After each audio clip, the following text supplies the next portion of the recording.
तस्मिन् हते राक्षस सैन्य पाले प्लवंगमानां ऋषभेण युद्धे भीमायुधं सागर वेग तुल्यं विदुद्रवे राक्षस राज सैन्यम। कहा राक्षस राज रावण से कि वो प्रहस्त भी मारे गए। आज वो सोचता है राक्षस राज कि शत्रु को कम नहीं समझना चाहिए। नावज्ञा रिपवे कार्या यही इंद्र बल साधन है सूदित है सैन्य पालो में सानो यात्रा से कुंजर है। कि देवताओं को इंद्र और यमराज के अहंकार को भी नष्ट करने वाले मेरे सेनापति प्रहस्त मारे गए हैं, इसलिए मैं अब सामान्य सैनिकों को नहीं भेजूंगा, मैं स्वयं चलूंगा। अब अग्नि के समान प्रदीप अपने रथ के ऊपर सवार हुए, घोड़े जुते हुए थे बहुत सारे, और जब वो निकलने लगे तो उसके साथ दूसरे जितने भी उसके महान महान वीर थे वो साथ में आने लगे। तो क्या कहता उनसे, हे वीरों जाओ। कैसा बुद्धिमान है कि अगर अपन सब लड़ने के लिए चलेंगे तो लंका को खाली समझ करके वो हनुमान सब बानरों को पीछे से भेज देगा। वो बहुत होशियार है वो। तुम सब यहां रक्षा करो लंका की, और मैं सारे संसार के लिए रावण हूं, रुलाने वाला हूं, मैं स्वयं जाऊंगा। अकेला चला और अपने रथ से पृथ्वी को कंपित करते हुए जब आगे बढ़ा तो भगवान राम ने उसको देख करके पूछा विभीषण से, असौ किरीटी चल कुंडलास्यो नगेंद्र विंध्योपम भीम काय है महेंद्र वैवस्वत दर्प हंता रक्षोधिप सूर्य इवाव भाति। विभीषण परिचय देता था। पूछा भगवान राम ने कि ये कौन आ रहे हैं। तब विभीषण आज अपने भाई को देख करके कहता कि महाराज असौ किरीटी, ये किरीटधारी जिनके कुंडल चमक रहे हैं, हिमालय और विंध्य पर्वत को भी यूं उठा करके पटकने वाले, इंद्र और यमराज के दर्प को भी चूर करने वाले राक्षस राज रावण है, जो सूर्य के समान आ रहे हैं। तब भगवान कहते हैं, राम आदित्य इव दुष्प्रेक्षो रश्मिभिर्भाति रावण है न व्यक्तम लक्ष्ये ह्यस्य रूपम तेज समावृतम। कि विभीषण इस रावण के मुख की ओर कोई देख नहीं सकता, जैसे सूर्य को नहीं देख सकते, इसमें से आग निकल रही है क्रोध की। और आज ये मेरे सामने आया है, आज सीता के शोक का मेरा सारा क्रोध इसके ऊपर मैं प्रकट करूंगा।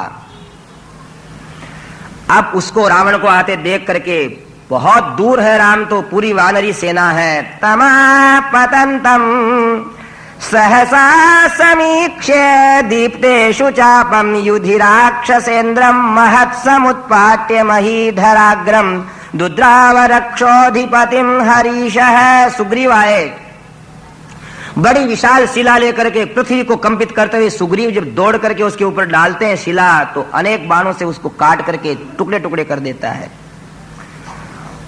और एक भयंकर त्रिशूल लेकर के, भयंकर त्रिशूल जैसा तीखा बाण लेकर के उसने अपने भुजाओं से कान तक धनुष खींच करके रावण ने छोड़ा, और सुग्रीव के भयंकर छाती में वो बाण लगा, घायल होकर को एक तरफ चले गए। ऐसे सुग्रीव को रास्ते से हटाया। बानर सब राम के शरण में गए, गवाक्ष गज सुषेण सब आए, सबको उसने गिरा दिया। रावण ने रास्ता साफ करता हुआ जा रहा है। हनुमान जी महाराज आए, ए रावण, भूल गया तेरे बेटे अक्षय कुमार को मारने वाला मैं हूं। ये क्या बाण चलाता है, ये क्या गदा से लड़ता है। अगर तू वीर है तो मुझ हनुमान से बाहु युद्ध कर, तेरे को मालूम पड़ेगा कि बल किसको कहते हैं। मेरा एक हाथ का तमाचा तू खा ले तेरी पीठ पर, फिर तेरे को मालूम पड़ेगा कि वीर का हाथ क्या होता है। रावण ने क्या कहा कि अच्छा वानर आओ और तुम्हारे में जितने ताकत है उतना जोरदार तुम तमाचा लगाओ। हनुमान जी ने कहा था जानता नहीं तुम्हें, अक्षय कुमार को मारने वाला हूं। इतने में रावण को क्रोध आ गया तो रावण ने हनुमान जी के पहले तमाचा मारा। हनुमान जी सचेष्ट हो गए, थोड़े से मूर्छित होकर के, और अब कहा कि मेरी बारी है। तो रावण ऐसा वीर था, सिद्धांत वाला, बोले हे वानर मारो तुम। जोर से छाती के अंदर उसके एक तमाचा मारा तो रावण को भी खून की उल्टी हुई, रथ के ऊपर घुटने टिक गए, बाकी वापिस खड़ा हो गया। और क्या कहता है कि ए अंजना नंदन, मानता हूं तू वीर है। और अंजना नंदन कहते हैं अरे वीर तो हूं, पर भी मेरे तमाचे मारने के बाद भी तू जिंदा है, इसका मतलब तू भी वीर है। एक दूसरे के गुण भी बताए जा रहे हैं यहां। अब कहते हैं कि हे रावण, अब तू ये घूंसा मार मेरे, और फिर मैं तेरे को घूंसा मार करके, अभी तो तेरे को मूर्छा आई, अब वैकुंठ भेज दूंगा। क्रोध में आकर के रावण ने भयंकर घूंसा हनुमान जी के जब मारा तो थोड़ी देर के लिए हनुमान जी निश्चेष्ट हो गए ना, इसलिए वो रावण हनुमान जी को भी इधर हटा करके आगे चला गया। ऐसे सबको हटा करके जा रहा है। हनुमान जी ने कहा कोई बात नहीं, आगे चला गया तो क्या, मेरा घूंसा तो बाकी है जो उसको खाना पड़ेगा। नियम की बात थी वो। हनुमान अपि तेजस्वी समाश्वस्तो महामनाः विप्रेक्षमाणो युद्धेप्सु सरोषमिदम अब्रवीत। हनुमान जी जब इधर हो गए तो नील नाम का जो वानर था, वो अग्नि के अवतार थे, वो छोटे से बन करके उसकी ध्वजा के ऊपर बैठ जावे, उसके सिर पे बैठ जावे, उसके धनुष के ऊपर बैठ जावे। अब तो रावण को क्रोध आया, आग्नेयास्त्र से नील को मार करके उसको घायल कर दिया। सुग्रीव, नील, हनुमान, अंगद सबको ऐसे दूर करते हुए राम जी की तरफ बढ़ रहा है। विभीषण बीच के अंदर आए और विभीषण के ऊपर एक शक्ति का उन्हें प्रहार किया। लक्ष्मण जी ने उस शक्ति को अपने बाण से तोड़ दिया, क्योंकि लक्ष्मण जानते थे कि अगर विभीषण को कुछ हो गया तो जीता हुआ युद्ध भी हमारे लिए हारा हुआ होगा। उसको लंका के राजा पद पे अभिषिक्त करना है। अब की बार विभीषण ने उसके घोड़े मार दिए, विभीषण को लक्ष्मण ने बचा लिया बोल करके दूसरी शक्ति रावण ने ली और ऐसी भयंकरता से फेंकी कि लक्ष्मण की छाती में लगी और लक्ष्मण मूर्छित होकर गिर पड़े। रावण ने सोचा कि फिर कोई गरुड़ आकर के जीवित कर देगा, इसलिए लक्ष्मण को उठा करके मैं ले चलूं। राम अभी दूर है पर भगवान शेष का स्मरण करते हैं लक्ष्मण है, और वो उनसे उठते नहीं है। इतने में हनुमान जी आकर के कहते हैं मेरा घूंसा बाकी है। ऐसा ही लिखा है यहां। रावण ने कहा बाकी है सो मार लो। जो घूंसा मारा कि वो 5-7 क्षण के लिए मूर्छित हुआ और वापिस तैयार होकर के राम जी को सामने देखता है। बोल रामचंद्र भगवान श्री राम जय जय राम। राम श्री राम जय जय राम। राम श्री राम जय जय राम। और रामचंद्र भगवान, और दूसरा उसका एक सुंदर रथ भी उनके सेवक ले आए, उनके ऊपर बैठा। अब भगवान राम और रावणी सामने हैं।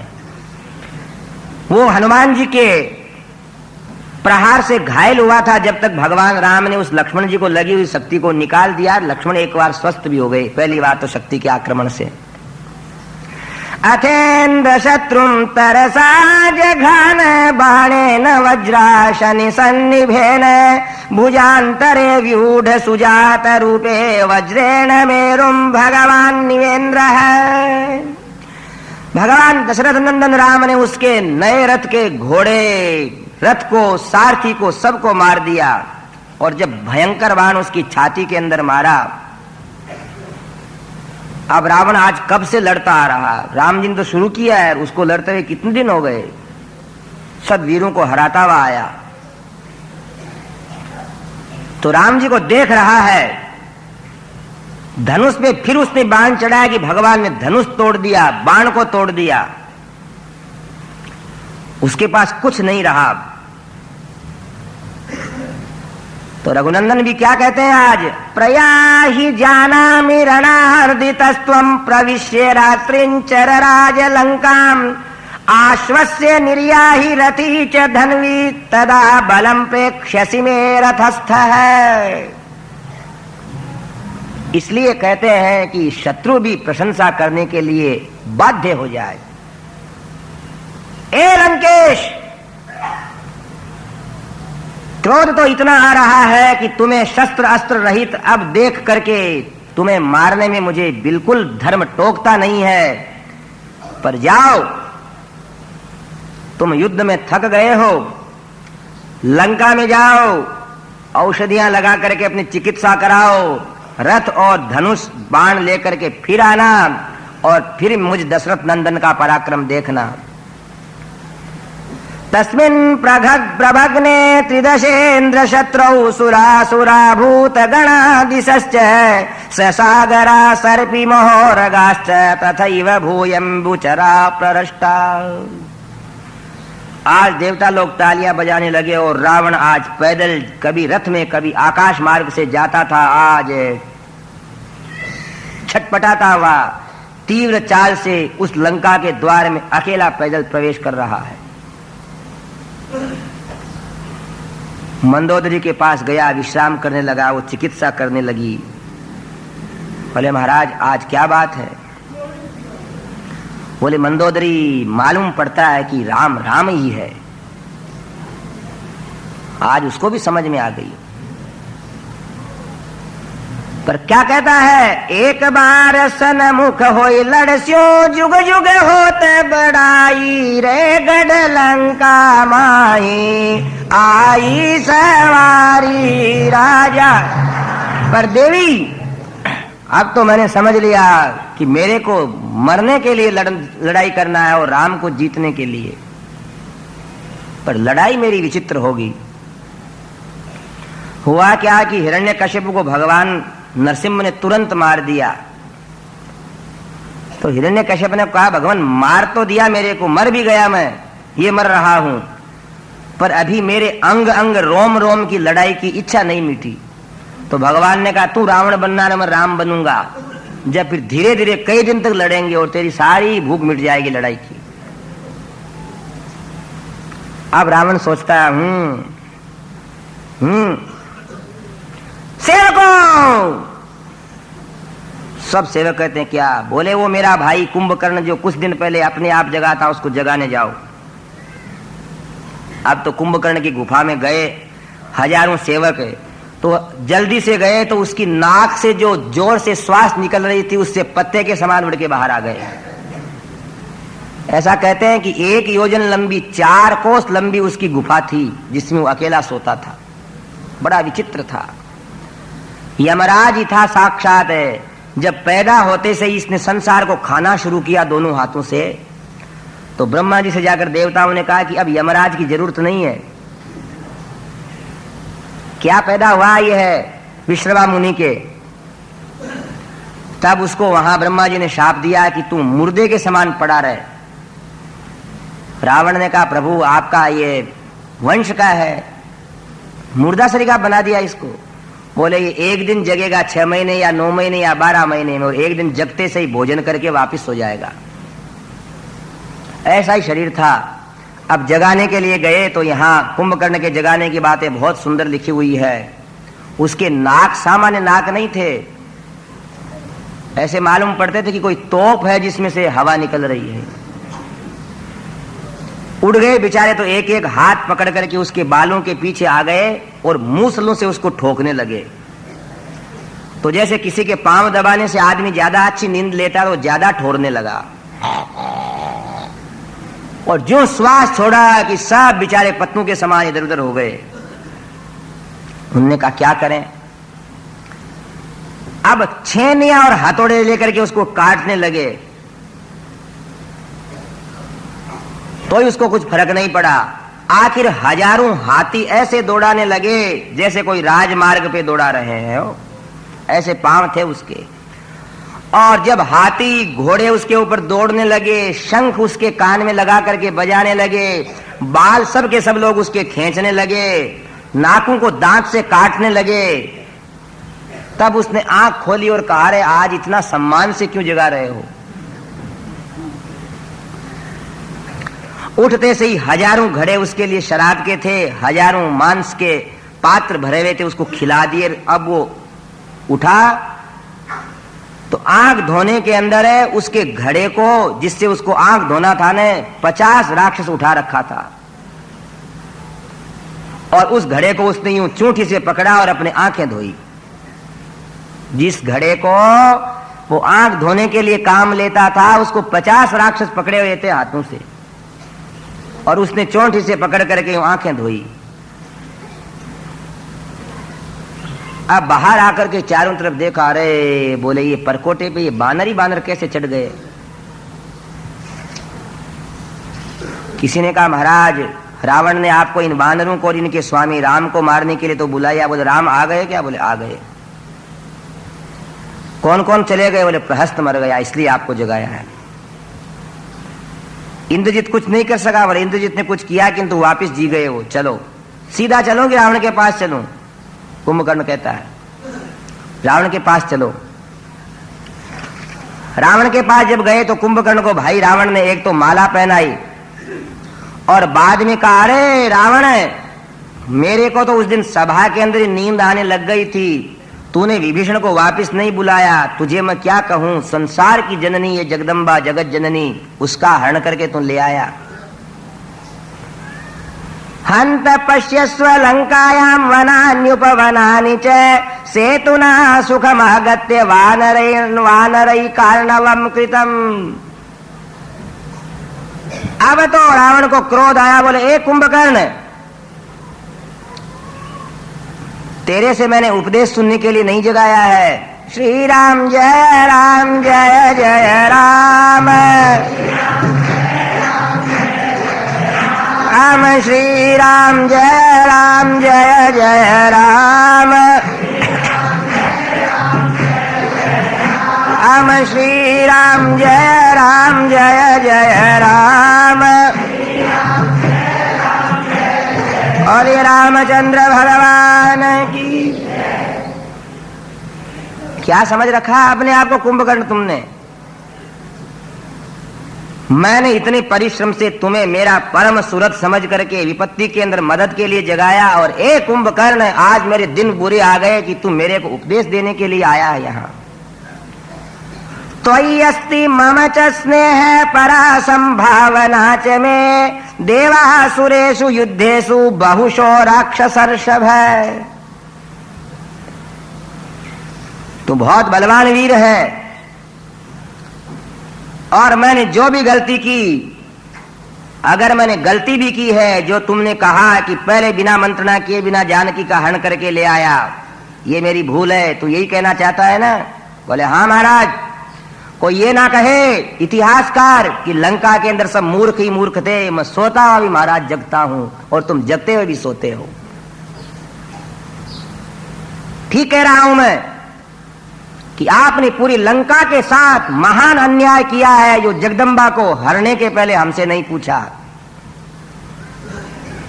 अब एक रावण और एक कुंभकर्ण है, और रावण को क्रोध आया। बोले फिर उपदेश देने लगा, अस्मिन् काले तु यद युक्तम तद इदानीं विचिन्त्यताम गतंतु नानु शोचामि गतंतु गतमेव हि ममापनयजम दोषम विक्रमेण समीकुरु।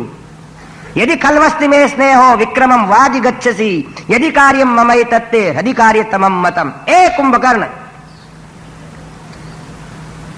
इस समय तुझे जो काम करना उसकी चिंतन कर, गई हुई बात को मत याद कर, गई हुई बात तो चली गई, और मैंने अगर गलती भी करी है और तेरे भाई रावण के ऊपर प्रेम है, तो मेरी गलती को विक्रम से सुधार करके, पराक्रम से सुधार करके राक्षस कुल का गौरव बढ़ाने के लिए जगाया है, नहीं तो जा करके सो जा।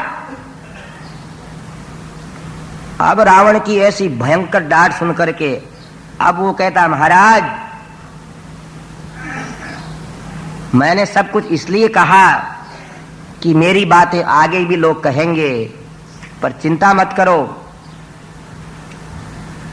अब मैं जाता हूं। पर्वतान चूर्णयिष्यामि धारयिष्यामि मेदिनीं दीर्घकालं प्रसुप्तस्य कुंभकर्णस्य विक्रमम् अद्य पश्यन्तु भूतानि भक्ष्यमाणानि सर्वशः न त्विदं त्रिदिवं सर्वम् आहारो मम पूर्यते आदित्यं पातयिष्यामि स नक्षत्रं महीतले शतक्रतुं वधिष्यामि पास्यामि वरुणालयम्। अभी महाराज सूर्य को नीचे गिराता हूं, आकाश को नीचे डालता हूं, पर्वतों को चूर्ण विदीर्ण कर देता हूं, पृथ्वी को फाड़ देता हूं। मैं आपका भाई हूं, स्नेही हूं। और क्रोध करके जब दौड़ा ने तो पृथ्वी हिल गई और लंका के दरवाजे से नहीं गया, परकोटे के एक पांव इधर दूसरा पांव उधर। बानर लोग कांप गए। महोदर नाम का राक्षस बीच में दूसरी बात कहता है कि हम अयोध्या के नागरिक बनकर के आवें और राम के पास रुक जावें और उनको नींद के अंदर मार डाले। कुंभकर्ण कहता कि तुम जैसे दुष्टों ने रावण को नष्ट कर दिया, तुम्हारी लड़ने की इच्छा नहीं है, हट इधर। अब जब वो कुंभकर्ण दिखने लगा तो साक्षात यमराज था वो। बानर लोगों की ये दशा हो गई कि सज्जनों वाल्मीकि रामायण में लिखा है कि कई लोगों ने वापस पुल पकड़ लिया। अंगद ने कहा, अरे क्या कर रहे हो? बोले, क्या अंगद, ये क्या है? ये कोई राक्षस है जिसका योजन लंबा शरीर है, योजनों लंबी भुजाएं हैं, पर्वत से भी बढ़कर है, हिमालय है कि विंध्याचल है। इसको लड़ने की जरूरत नहीं, ये तो अगर एक बार गिर जाए हमारे ऊपर तो हमारा सबका सत्यानाश हो जाएगा। तब यहां अंगद ने कुछ बातें कही हैं वीरता की कि ए बानरों, ये भी एक समस्या है जिसका समाधान होगा। लड़ो, भगो मत। अगर भगोगे तो तुम्हारी पत्नियां तुम्हारे को घर में भी नहीं घुसने देंगी। तुम वीर हो। और देखो, वीर पत्नियां इस प्रकार युद्ध को छोड़कर आए हुए व्यक्तियों को रुकने नहीं देती हैं। सुनना जरा, राजस्थान की कथा बताते हैं। ये क्षात्र धर्म ऐसा तेज है कि जो विद्युत की गति नहीं होती, वो क्षत्रिय की तलवार की गति होती है। श्री राम जय जय राम, हम श्री राम जय जय राम, मैं श्री राम जय जय राम, हम श्री राम जय जय राम। बोलो श्री राम जय जय राम, हम श्री राम जय जय राम, हम श्री राम जय जय राम, हम श्री राम जय जय राम। और ये राजा रामचंद्र भगवान की क्षात्र धर्म क्या होता है और क्षत्रियांगनाएं कैसी होती हैं, ये बात सुनो हो। एक क्षत्रिय वीर था और भयंकरता युद्ध की देख करके, जहां तलवारें चल रही हैं, सिर कट रहे हैं, खून बह रहा है, वीरों को वो लोग मिलते हैं हो जो अग्निहोत्रियों को मिलते हैं, जो तप करने वालों को, जप करने वालों को। इसीलिए तो लिखा है कवियों ने, मुझे तोड़ लेना बनमाली, उस पथ पर तुम देना फेंक, मातृभूमि पर शीश चढ़ाने, जिस पथ जावे वीर अनेक। पुष्प की अभिलाषा सुना। तो एक वीर ऐसी लड़ाई देख करके सोचता है कि मैं एक ही तो बेटा हूं, मर जाऊंगा, मेरी पत्नी विधवा हो जाएगी, मेरी मां रोती रहेगी, तो छोड़ करके आ गया युद्ध। और उसकी पत्नी अपनी सास के पास बैठी थी। और जब वो घोड़े के ऊपर आ रहा था तो उसकी पत्नी अपनी सास से कहती है, अम्मा। बोले, हाँ बहू। बोलिए, किस कायर की औलाद आ रही है? ये हमारे ससुर साहब का तो नहीं है। और उस सास को इतना क्रोध आया, बोले बहू तूने बहुत कह दिया है, पर तू मेरी एक बात मान ले। बोले अम्मा जी बात तो तुम्हारी 100 मान लूंगी, पर मेरे को ये ऐसा कायर पति का यहां घर आना मेरे क्षात्र धर्म को धिक्कार रहा है। बोले तू इतना करना है कि आए जब इसको हलवा बना करके खिला देना। वो आया, मां ने कहा बेटा आओ। कैसे आ गया? बोले मां जीत हमारी होने वाली नहीं थी, मरना फायदेमंद नहीं था, इसलिए आ गया। तुम्हारी और तुम्हारी बहू की याद आ गई, तुम्हारा कौन रक्षा करेगा? बोले बेटा बहुत अच्छा किया, बैठो। उधर उसने कढ़ाई के अंदर हलवा बनाना शुरू किया तो वो कलछी वो पलटा, इधर उधर खड़खड़ करने लगा। तो सास बोलती ए बहू, ये तलवारों की खटखटाहट सुनकर के तो मेरा बेटा डर के आया, तू यहां क्या खटपट कर रही है, और ये घर से भी भग जाएगा। इतना कहा और उसका क्षात्र धर्म उसी समय उसको चढ़ गया और जैसे सर्पिणी बिल में से निकलती है वैसे अपने तलवार वहीं निकाल ली। मां से कहा मां क्षमा करना, और जाकर के ऐसा युद्ध किया कि 7 दिन के अंदर लड़ता लड़ता सबको मार करके जीत करके आया। क्षत्रांगनाएं कायर पति और कायर पुत्र को नहीं चाहती। वो मां बेकार सपूती है जिसने कायर सुत जाया है, वह पूत पूत ही क्या जिसने माता का दूध ल जाया है।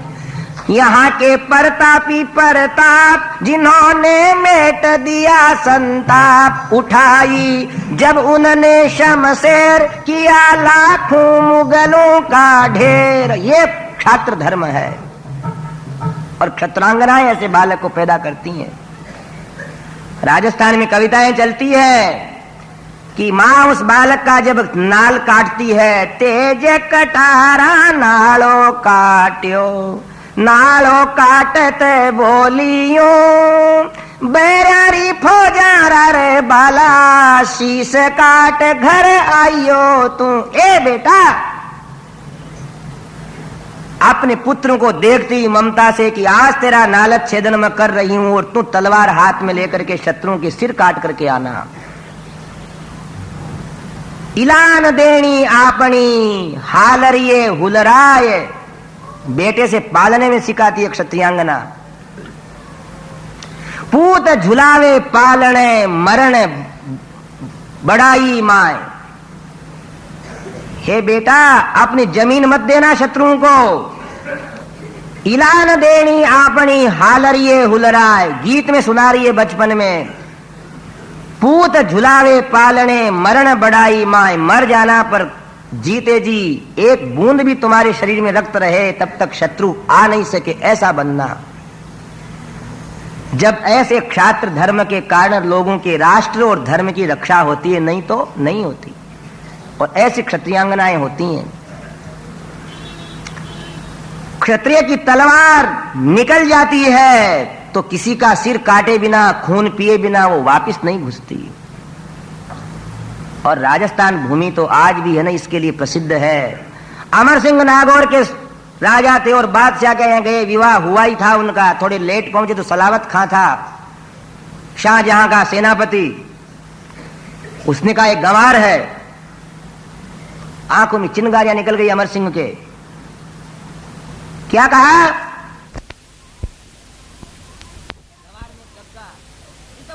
गग्गा निकला और इत निकसी तलवार, वार शब्द कह पाया नहीं, हो गई छाती पार। और सलात खां की 2 टूक कर दिए और किसी ने हाथ उठाया तो 200 सैनिकों को वहां मरघट के घाट उतार दिए अमर सिंह ने। शाहजहां कूद करके खिड़की में से भग गया। ये है वीर। फिर लोग कहते हैं भारत हारा कैसे?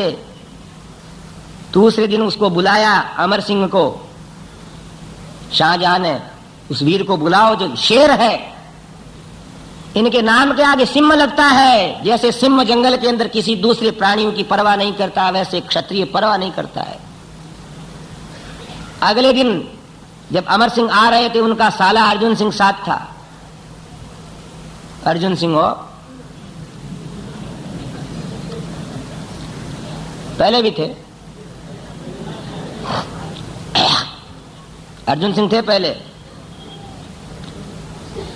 एक महाभारत के अर्जुन है, एक ही अर्जुन है वो। अब अमर सिंह जब घुसने लगा तो उसने कहा मैं गर्दन झुका के नहीं घुसूंगा, पहले पांव दिए, मुख पीछे रहा तो उसी के साले ने अमर सिंह का सिर काट दिया बादशाह के पास इनाम लेने के लिए। तो हमको किसी दूसरे ने नहीं हरवाया, घर में आग लगाई घर के चिराग ने, हम अपनों से ही हारे हैं। प्रक्षात्र धर्म इतना विलक्षण था और अंगद ने जब ऐसी बातें कही, उधर वो बहू पूछती अपनी सास से कि अम्मा जी जब आपके बेटे इतने वीर हैं तो ये कायर हुए कैसे? तो वो कहती कि देख बहू, जब ये छोटा था एक दिन रोने लगा तो इसको दासी ने अपना स्तनपान करा दिया और मैंने इसके मुख में अंगुली दे करके उल्टी भी कराई, पर कोई बूंद वो दासी के दूध की इसके पेट में रह गई, इसलिए कायर आ गया। नहीं, क्षत्रांगनाओं के बेटे कायर क्यों होंगे? वो तो मातृभूमि पर शीश चढ़ाने जिस पथ जाए वीर अनेक, मुझे तोड़ लेना बनमाली उस पथ पर तुम देना फेंक। ऐसा विलक्षण क्षात्र धर्म है और क्षात्र धर्म की बातें भी शास्त्र के अंदर बहुत बहुत आती हैं, जिससे वो क्षात्र धर्म बना रहे, उन माताओं को, ऐसे क्षत्रिय कुमारों को जन्म देने की लालसा बनी रहे। और अंगद की बातें सुनकर के सारे बानर कुंभकर्ण के ऊपर चढ़ गए, पर्वत पे बैठ गए जाकर के। श्री राम जय जय राम, राम श्री राम जय जय राम, राम श्री राम जय जय राम, राम श्री राम जय जय राम, बोलो श्री राम जय जय राम, राम श्री राम जय जय राम। और रामचंद्र भगवान की। अब जब सारे वो ऐसा पर्वत सरीखा था, बानर ऊपर बैठ गए तो उसने कहा हे बानरों उतर जाओ नीचे। तो कई बानर उसके भुजाओं के ऊपर उतरते उतरते उतरते पांव के पास आ गए। अरे बोले तुम क्यों आए हो यहाँ, जाओ भग जाओ, तुमसे मैं लड़ूंगा और वो वाल्मीकि ऋषि रामायण लिखेंगे तो कहेंगे कि उसने उन कीड़े मकोड़ों को मार दिया। तुम तो हमारे लंका के वन की शोभा करने वाले बानर हो, उतर जाओ। अंगद भी यूं देखता है उसको, ए अंगद उधर सड़क जा। बोले पवन पुत्र हनुमान की। तब उसने ततो हरिणाम तदनीक मुग्रम दुद्रावशूलम निशितम प्रगृह्य तस्थौ स तस्यापतत परस्तान् महीधराग्रम हनुमान प्रगृह्य। अब हनुमान जी आए बहुत बड़ा पर्वत लेकर के उसके सामने, और जो ही उसको फेंका तो उसने अपने मुक्के से उस पर्वत को ऐसा मारा कि एक एक रेत का कणकण होकर गिर गया। हनुमान जी ने कहा इसको कैसे मारे? बहुत सारे शैलों की वृष्टि करी, पर्वतों के पत्थरों की, जिससे उसके जगह जगह थोड़े खड्डे हुए और उसके घाव हो गए कुंभकर्ण के। अब क्रोध करके एक त्रिशूल लिया उस कुंभकर्ण ने और मारुति के भगवान पवन सुत के भयंकर वक्षस्थल पे प्रहार किया, जिससे राक्षस तो हंसने लगे, बानर घबराने लगे, क्योंकि हनुमान जी महाराज भी व्यथित हो गए। अब ऋषभ को, शरभ को, नील को, गवाक्ष, गंधमादन सबको घायल करके उसी त्रिशूल से फिर सुग्रीव को पछाड़ करके और सुग्रीव को लेकर के उड़ के लंका की तरफ चला गया कि इनमें से इन राजा को, सुग्रीव को यहां से हटाओ, क्योंकि मरेंगे नहीं, ये देवताओं के अवतार हैं, कैद करेंगे इनको। इतने में हनुमान जी भी स्वस्थ हो गए थे और सुग्रीव को वो लेकर के उड़ गया आकाश की तरफ। तो हनुमान जी सोचते हैं कि अगर मैं जाता हूं और सुग्रीव को छुड़ा के लाता हूं तो सुग्रीव का यश समाप्त हो जाएगा। एक मुहूर्त में चेष्टा करता हूं। उधर क्या लंका का बगीचा आया ना, तो बगीचे की सुंदर सुगंध से उनको होश आ गया सुग्रीव को। उनने क्या किया कि अपने दोनों पांव तो कुंभकर्ण की पसलियों के लगा दिए और हाथों से उसके कान पकड़ लिए। कुंभकर्ण ने बगल में दबाया उनको जोर से। उसी समय सुग्रीव ने क्या किया, अपने दांतों से उसका नाक पकड़ लिया। देखो, दांतों से नाक, हाथों से कान और पांव से पसल लिया। बोले रामचंद्र भगवान की, और नाक काट दिए, कान काट दिए और पसलियां चीर दी और वापिस रामादल में आ गए। अब तो उसको कुंभकर्ण को बड़ा क्रोध आया और नाक कान कटा हुआ आ गया। बोले, ए बानरों, मेरे को नाक कान कटा हुआ मत समझना। अब तो उसने काल के समान बानरों को, राक्षसों को, सबको मुंह में लेकर खाने लग गया। अपना पराया का ही उसको भान नहीं रहा। यहां लिखते हैं कि कोई अगर दांत से बच जाता ना उनके, तो नाक में से निकल करके भी आ जाता, ऐसा मुंह था उसका। अब तो भगवान राम के सामने गया। लक्ष्मण आया तो लक्ष्मण से कहा कि नहीं, तुमसे नहीं लड़ना मेरे को। बोले रामचंद्र भगवान की। विभीषण उस समय लड़ने आया। बोले, अरे विभीषण है, मेरे को अपने पराया का होश नहीं है, तू बच जा, निकल जा, जिससे हमारे को पानी तो दे देना।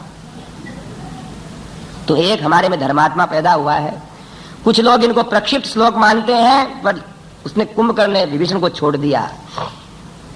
अब भगवान राम ने, उसने एक मुदगर लिया हाथ में और राम की तरफ फेंकने लगा, तब वायव्यास्त्र से उसका वो हाथ काट दिया। दूसरे हाथ में उसने एक ताल वृक्ष लिया तो ऐन्द्रास्त्र से भगवान ने उसका दूसरा हाथ काट दिया। दोनों हाथ कट गए कुंभकर्ण के। अब तीसरी बार जब वो दौड़ने लगा तो दो बाणों से उसके दोनों पांव काट दिए। अब वो विकराल मुंह फैलाए हुए काल का रूप बनकर के जब राम जी की ओर दौड़ा, तब भयंकर बाण से उन्होंने उसकी छाती को भी चीर दिया। बोलिए राजा रामचंद्र भगवान। सकुंभकर्णं सुरसैन्य मर्दनं महत्सु युद्धेषु कदाचिनाजितं ननन्द हत्वा भरताग्रजोरणे महासुरं वृत्रमिवासुराधिपः। कुंभकर्ण के मरते से ही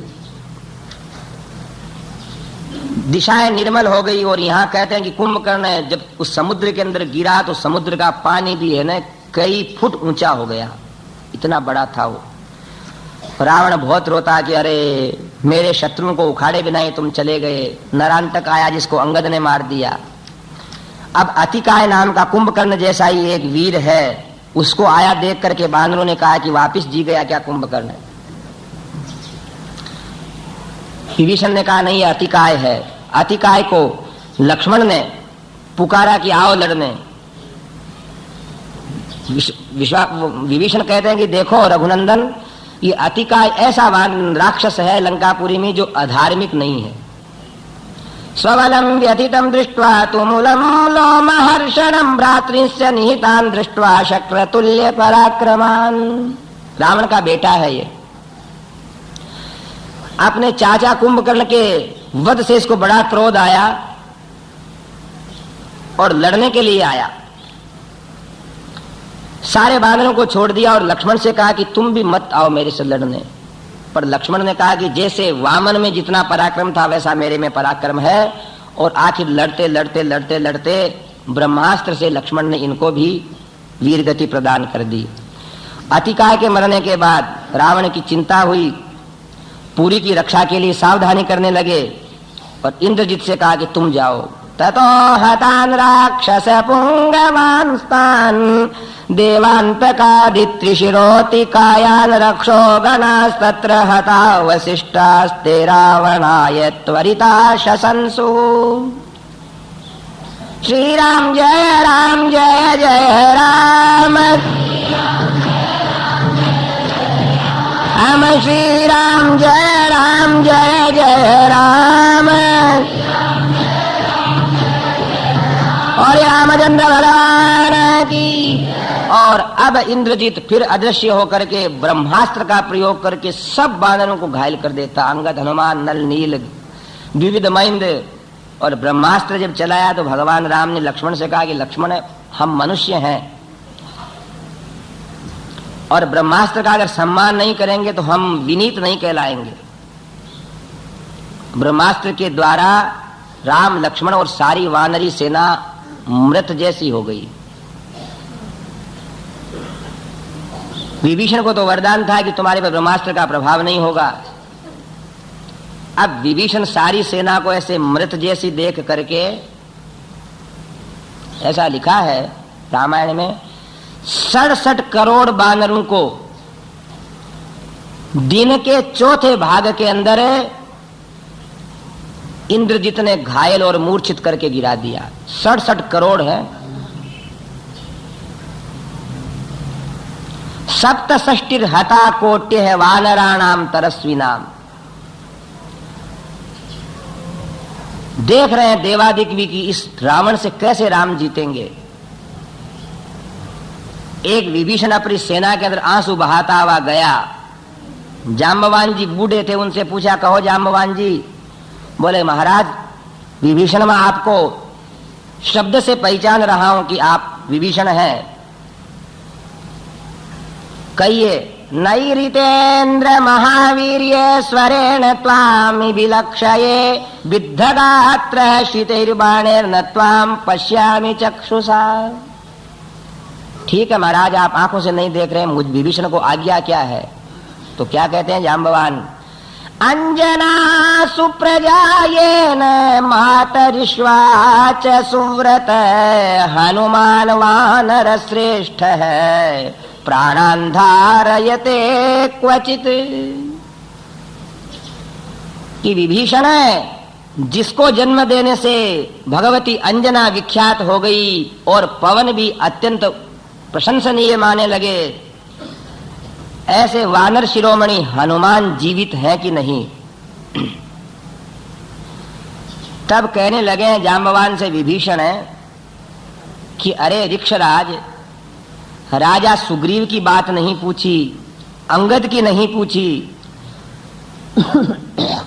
रघुनंदन राम पे तुमने स्नेह नहीं प्रकट किया, लक्ष्मण पे नहीं किया, और हनुमान के लिए पूछा। तब जाम्बवान कहता, विभीषण है मुझे वृद्ध को सब मालूम है, क्या पूछना चाहिए, मेरा बुढ़ापा यूं ही नहीं आया है। मैं उस व्यक्ति के बारे में पूछ रहा हूं। अस्मिन् जीवति वीरे तु हतमप्य हतम बलम हनुमत्युज्झित प्राणे जीवंतोपि मृता वयम। अगर हनुमान जीवित है, ए राक्षस राज, बोलिए पवन सुत हनुमान की। और हनुमान का नाम लेकर के उनको ऐसा जोश आया कि घुटनों से बैठ गए कि अरे विभीषण, अगर मारुति जीवित है तो ये हमारी 67 करोड़ सेना भी मरी हुई आज जीवित है, और अगर वह प्राण रहित हो गया तो हम सब जीते हुए भी मरे हुए के समान हैं। इतना जब हनुमान जी पास में थे वो सुन रहे थे। ततो ब्रवीण महातेजा ततो वृद्धमुपागम्य विनयेनाभ्यवादयत गृह्य जाम्बवतौ पादौ हनुमान मारुतात्मजः।